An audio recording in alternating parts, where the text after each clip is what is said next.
नायकांच्या वाड्यात सून म्हणान येऊन बरीच वर्षा झाली. बायल माणसान सासरचो उमरो ओलांडल्यान तो दिवस कधीच इसरत नाही.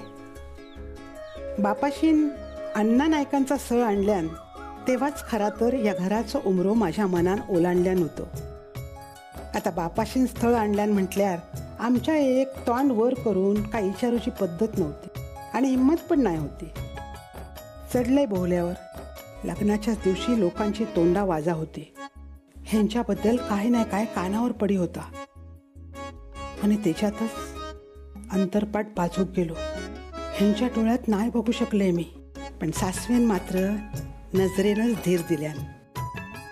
उंबऱ्यावर असलेला माप ओलांडताना माका माझा भविष्य दिसा होता. पण नशिबात कदाचित ह्याच लिवलेला असात म्हणून घराचो उमरो ओलांडून स्वतःच्या मनाक समजवले. इंदू वय इंदुमतीचा इंदूच. लग्नानंतर बायकोचा नाव पण बदलूची त्यांना गरज वाटली नाही. मग सांगितलंय स्वतः, इंदू आता तू नायकांच्या घराची सून झालंस.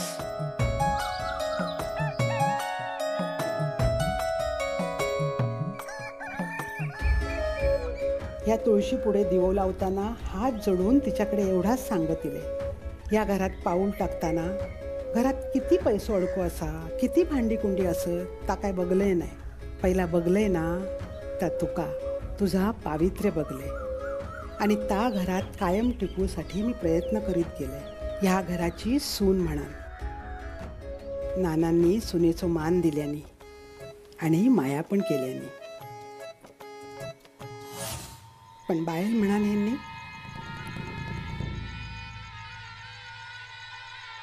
अण्णा नायकांसाठी बायल म्हणान पायातली व्हान होती. राखणदार दिसलो पोरांका. तेका नारळ देऊक नाही. एवढो नारळ दिलास तर दर आवश्यक नारळ देव. तुझ्या बापाच्या आंदणात माड दिल्यात. वय पायातली व्हानच. फरक एवढोच की अण्णा नायकांच्या पायातल्या व्हाने कुरकुरण्याचा तरी स्वातंत्र्य होता. पण माका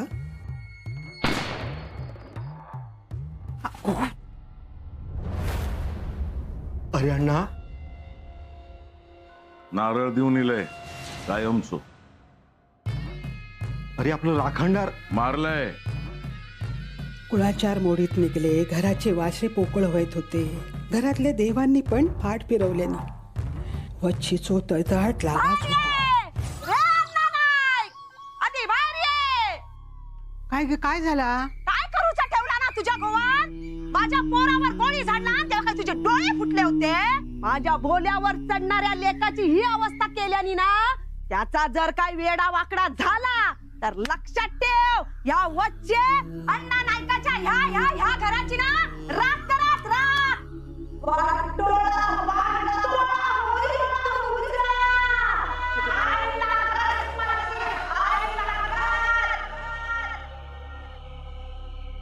रात्र झाली की भय वाटता.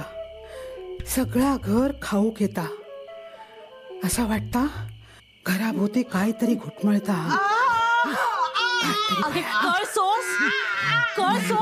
घेऊन आता सगळा संपीत.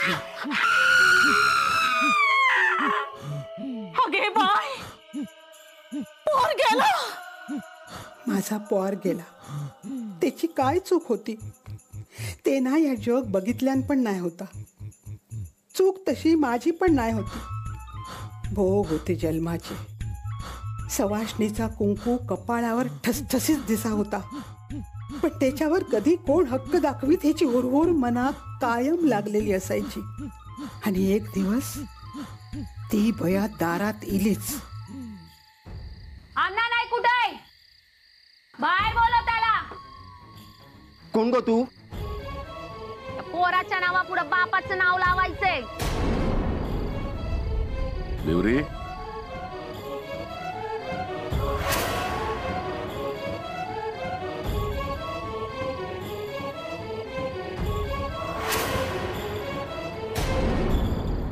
मी तुका वचन दिलाय. मग यो अण्णा तुका वाऱ्यावर कसं सोडित? लगीन झाल्यापासनं ह्यांची सगळी कारस्थाना कानावर येई होती. तितकीच ती खरी पण होती. पण कधी तोंड उघडून चाप विचारूची हिंमत झाली नाही. या चुकलाच माझा. त्या भिवरी ते का काय वया नको ता बघ. ता आता हयच राहणार. त्याका काही कमी पडाक नको. बिवरी माझ्या उरावर येऊन बसला. असा वाटला की असात नसात तेवढी सगळी हिंमत एकवटून हे का जाब विचारायचो, नाहीतर आत्ताच्या आत्ता ह्या बयेक हातात धरून बाहेर काढायचा.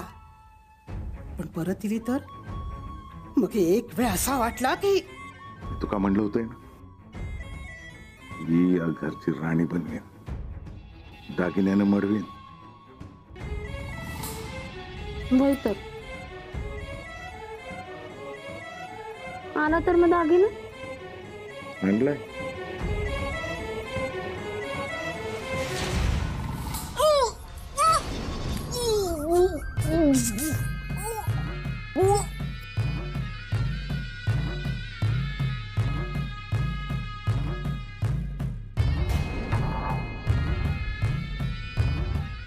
ह्यांनी भिवरीच्या गळ्यावर सुरू फिरवल्याने आता बायल म्हणान घरातली माझी जागा तशीच रवली म्हणान बरा वाटला. पण आवस म्हणान पोरक्या झालेल्या त्या पोराची काळजी वाटली.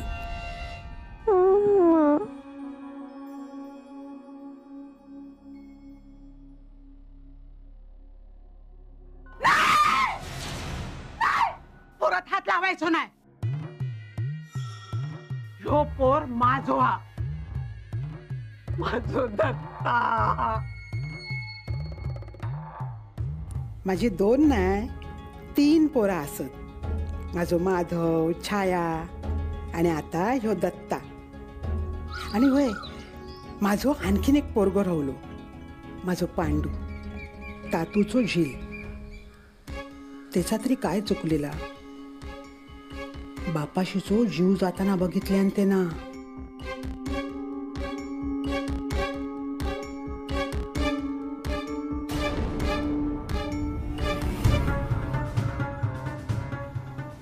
बापाक जीव सोडताना बघल्यान ह्याच चुकला त्याचा. तुका सगळं माहित आहे मा. जा काय बघितला आता सगळा विसरायचा कळला. धार नको लावू, धार नको लावू. मी पाया पडतोय तुमच्या. माझा एक कुलूप नका लावू. पोरा तो कान बंद. यापुढे यो पोरगो खोलीच्या बाहेर येऊचो नाही. जर काढूचा प्रयत्न केलंस तर याच्या बापा शेजारी त्याचा कलम लाईन. दिवस पुढे सरका होते, पण परिस्थिती तशीच होती. पोरा मोठी वहीत होती. त्यांच्यापासनं काय आणि किती लपवतले. गावातली ह्यांची प्रकरणा काय संपत नाही होती. कधीतरी तोंडावरचो पदर कमरेत खोचूचो पण विचार केलाय. पण उसनाचा उसंता गळून पडायचा आणि इलेलो दिवस रेटलो जायचो. वय रेटनाच म्हणायचा आहे का. या घर जगण्याच विसरला होता. माधवा, रे माधवा, अरे सगळी तयारी झाली काय? हो हो. दत्ता, रे दत्ता. काय छाया खया कोणी तसा ते का सगळी तयारी करून ठेवूक सांगू खया. सांगते. पाहुणे येतले ना. होय होय.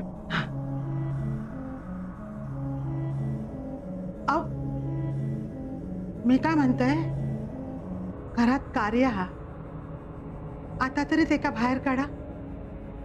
दत्ता, माधवा, छाया, नाना, अरे पांडुक बाहेर काढतात. येवा लवकर.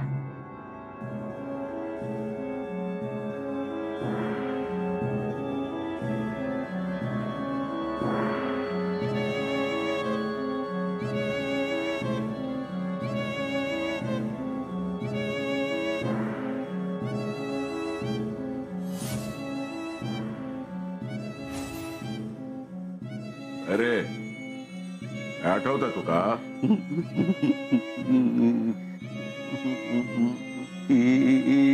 सरलंय. खुळो कोण? इसरले सांगून जगणारो पांडू की तास तास आठवून जीवाची काळजी वाढवणारे आम्ही? सदान कदा हसणारो पांडू की आयुष्यात नशिबात दोष देऊन दगडाखाली अडकलेले हात झेजरून पण आतल्या आत टाहो फोडणारा मी? मागचा सगळाच इसरता येईल असता तर, पण काय काय इसरायचा? या किसरायचा तर दुसरा संकट दारात दिलेला असायचा. तिच्यात धग देऊक वच्चीन काय कमी त्रास दिल्यान? माझ्या आनंद झाला. पण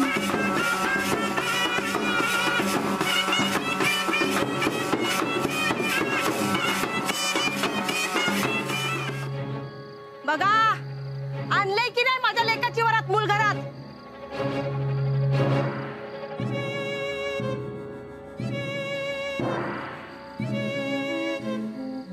वच्छे, अण्णा नायकाच्या दारात वरात आणलंस. वरात काय असतात मी दाखवीन अख्ख्या गावात. या पौर्णिमेच्या आत या खळ्यात मांडव घालेन. माधवा, आता तुझी बुकं बंद करायची.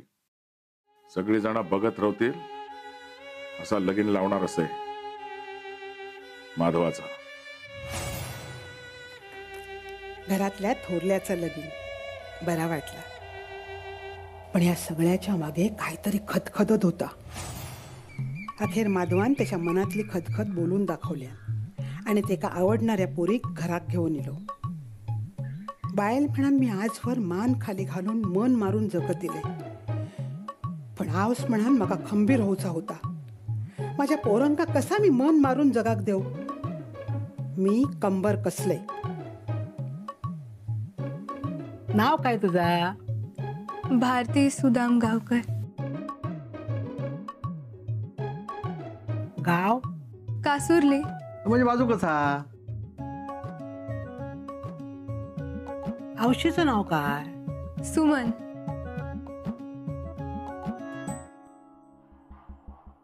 ह्या लगीन होऊचा नाही.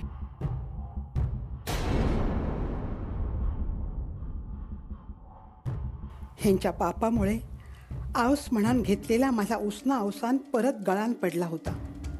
त्याची झळ अख्ख्या घरात पोचली. माधव गाव सोडून मुंबईत गेलो.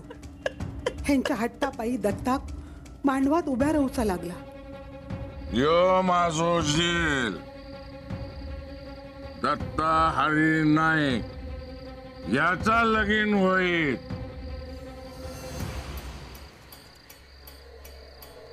पण त्याच्या सून याक चांगलाच झाला. सून नाही, दुसरी लेकच घराकडे येली. ये मापटा ओलांडून आत ये.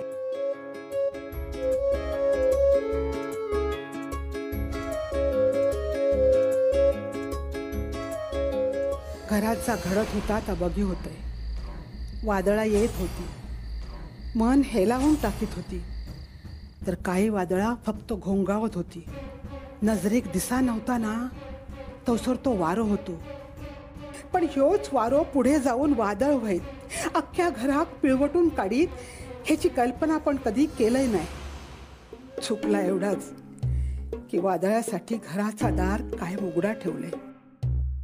तुम्ही हे पाटणकर PWDचे साहेब असत आणि या असे यांचं बिराड.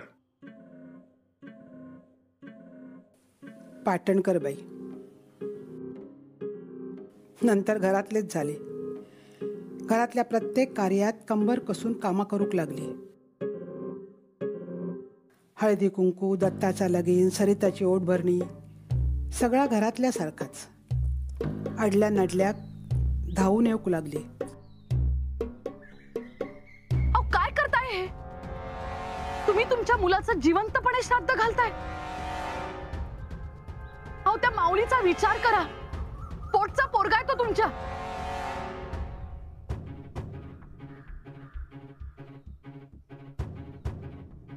आधार वाटायचो तिचो. सरिता हरवलेला, तेव्हा ह्यांच्याकडसून तिनाच शब्द घेतल्या, सरितात परत आणूचो. आता तुम्हीच समजावा ह्याला. सांगा त्याला की तुम्ही तिला घेऊन याल म्हणून. द्या वचन त्याला. देताय वचन. सरिता घराकडे घेऊन येईल. माका घरातून बाहेर काढताना हेंका अडवणारी पाटणकर बाईच होती. अगदी नातवाक घरात घेऊसाठी माझ्या पाठीशी उभी राहणारी पाटणकर बाईच होती. आता ह्या सगळा बघल्यावर किती एवढं सगळं आपल्यासाठी कोण करी असो प्रश्न कोणाक नाही पडतलो. माका पण पडलो. पण एका बाईन दुसऱ्या बाईवर जो विश्वास दाखवू हयो ना, तोच मी पण दाखवले आणि दिव्याखालच्या अंधाराकडे दुर्लक्ष केले. एकीकडे माझ्या कपाळावरचा कुंकवाचो माझ्या पाठीमागे खेळ वहीत होतो, तर दुसरीकडे हे कोणते चेडवाचा कपाळ पांढरा होताना बघी होतोय मी. माझ्या झिला गेल्या नाही ना. घ्या तुमचा चेडू. ह्यांच्या हट्टापायी छायाचा असा झाला. आऊस म्हणून मी काय केलंय? काहीच नाही. माझं माधव घर सोडून गेलो. काय केलंय मी? काहीच नाही. अभिरामाक बोर्डिंगात जाऊचा लागला. जाताना फक्त बघत राहलंय. सगळा बघून पण गप राहलंय. सगळी बापा उलटून येई होती घरावर, घाव करीत होती घरावर. आणि एक दिवस सगळा घर गिळूसाठी वादळ घरात शिरला.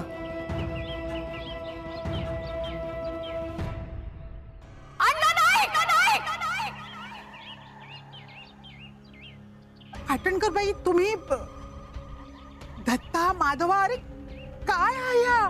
तुमका कायच कसं कळत नाही? अहो एवढं पण चांगलपणा चांगलं नसता.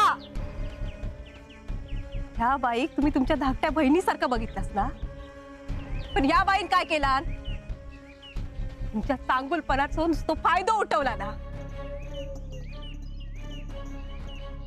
ही बाई या घरात तुमची जागा घेऊन बघता.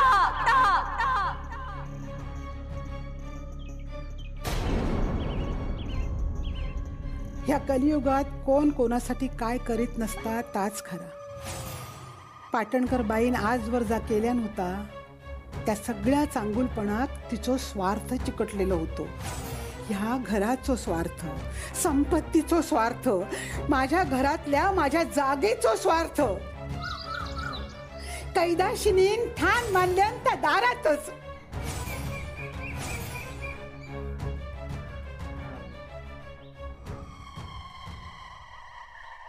अखेरास डोळ्यात लागलेलो पदर कमरेक खोचले.